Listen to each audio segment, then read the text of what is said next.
UP के CM Yogi Adityanath ने बाढ़ प्रभावित जिलों के जिलाधिकारियों के साथ भी बैठक की। सीएम ने 8 जनपद के डीएम को निर्देश दिया, बाढ़ प्रभावित क्षेत्रों में राहत कार्य तेजी से किया जाए। हर बाढ़ प्रभावित इलाके में हर गांव तक सहायता पहुंचाई जाए। साथ ही नदियों के तटबंधों की कटान को रोकने के लिए तत्काल प्रभावी कदम उठाने के निर्देश दिए गए। लखनऊ में मुख्यमंत्री योगी आदित्यनाथ ने बाढ़ से बचाव और राहत कार्यों की समीक्षा की। इस मीटिंग में सीएम ने अधिकारियों को जिलों के हिसाब से योजना बनाने के निर्देश दिए। बाढ़ प्रभावित 8 जनपदों के जिला अधिकारियों के साथ समीक्षा बैठक में सीएम ने राहत काम में तेजी लाने के निर्देश दिए। मीटिंग के दौरान सीएम योगी ने कहा कि किसी भी बाढ़ प्रभावित परिवार को सरकारी सहायता के लिए इंतजार न करना पड़े। और चलिए अब बढ़ते आगे। यूपी के मुख्यमंत्री योगी आदित्यनाथ ने राज्य की यूथ पॉलिसी का रिव्यू करने के लिए एक मीटिंग की अध्यक्षता की है। तो मीटिंग में रोजगार, स्किल डेवलपमेंट, स्टार्टअप और युवाओं को मजबूत बनाने पर ध्यान दिया गया। सीएम योगी आदित्यनाथ ने शिक्षा, कौशल विकास और रोजगार को प्राथमिकता देते हुए नई योजनाओं की घोषणा भी की है। नई युवा नीति, जिसके तहत उत्तर प्रदेश के युवाओं के लिए एक एकीकृत पॉलिसी तैयार करने की। लखनऊ में मुख्यमंत्री योगी आदित्यनाथ ने प्रदेश की नई युवा नीति को लेकर एक हाई लेवल रिव्यू मीटिंग की। बैठक में सीएम ने अधिकारियों को निर्देश दिए कि उत्तर प्रदेश की नई युवा नीति युवाओं की उम्मीदों और जरूरतों के हिसाब से तैयार की जाए। इस नई नीति का लक्ष्य प्रदेश की युवा शक्ति को आत्मनिर्भर, सक्षम और भविष्य की चुनौतियों के लिए पूरी तरह से तैयार बनाना है। इतना ही नहीं, युवाओं के विकास के लिए एक स्वतंत्र विशेष आयोग बनाया जाएगा। ये आयोग युवाओं के कल्याण से जुड़ी योजनाओं की रूपरेखा तय करेगा।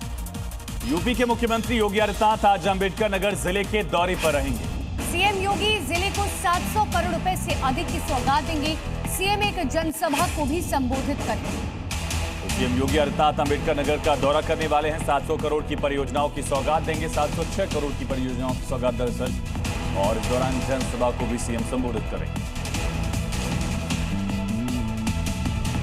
अम्बेडकर नगर वासियों को सीएम योगी की तरफ से आज मेगा सौगात मिलेगी।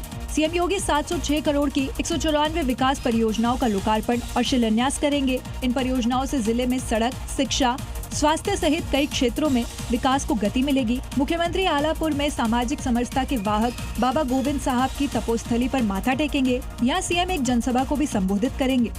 और यूपी में विधानसभा चुनाव में अभी वक्त है, लेकिन बावजूद इसके राजनीतिक पार्टियां अभी से ही सियासी गुणा भाग करने में जुट गई हैं। और इसी कड़ी में यूपी में बीजेपी ने अपना चैलेंजर बदल लिया है। यानी अब यूपी में बीजेपी समाजवादी पार्टी की जगह सीधे तौर पर कांग्रेस को टारगेट करेगी। उसके लिए पूरा प्लान तैयार किया गया,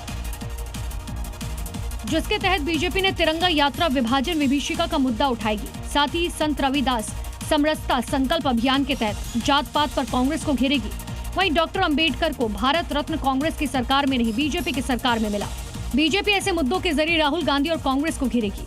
दरअसल कांग्रेस ने चढ़ावा चोरी जैसे मुद्दे को हाईजैक करते हुए सीधे तौर पर सरकार को निशाने पर लिया। यूपी चुनाव के मद्देनजर प्रियंका गांधी की अगुवाई में यूपी कांग्रेस के सांसद किशोरी लाल शर्मा, इमरान मसूद, इमरान प्रतापगढ़ी के बीच बैठक हुई, जहां आगे की रणनीति पर चर्चा हुई। उत्तर प्रदेश विधानसभा चुनाव 2027 की हार के साथ ही उत्तर प्रदेश की राजनीति का केंद्र अब दलित वोट बैंक बन गया। 2024 के लोकसभा चुनाव में झटके के बाद भारतीय जनता पार्टी ने दलितों को साधने के लिए बड़ा दांव चला है।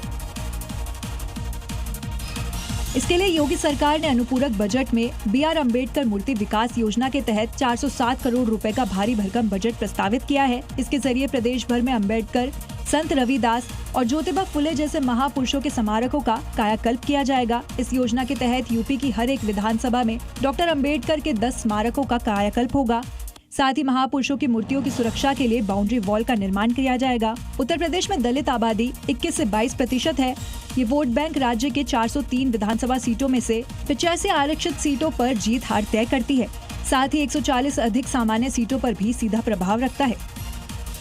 और अगली खबर प्रतापगढ़ से है, जहां पर पुलिस और बदमाशों के बीच मुठभेड़ हुई है। मुठभेड़ में लुटेरे को गोली लगी है। बदमाश गोविंद सिंह गिरफ्तार किया गया। महिला को बंधक बनाकर इसने लूट की थी। 2 अगस्त का ये मामला है, जब वारदात को अंजाम दिया गया था और 4 दिन के अंदर पुलिस ने इनका हिसाब बराबर कर दिया है।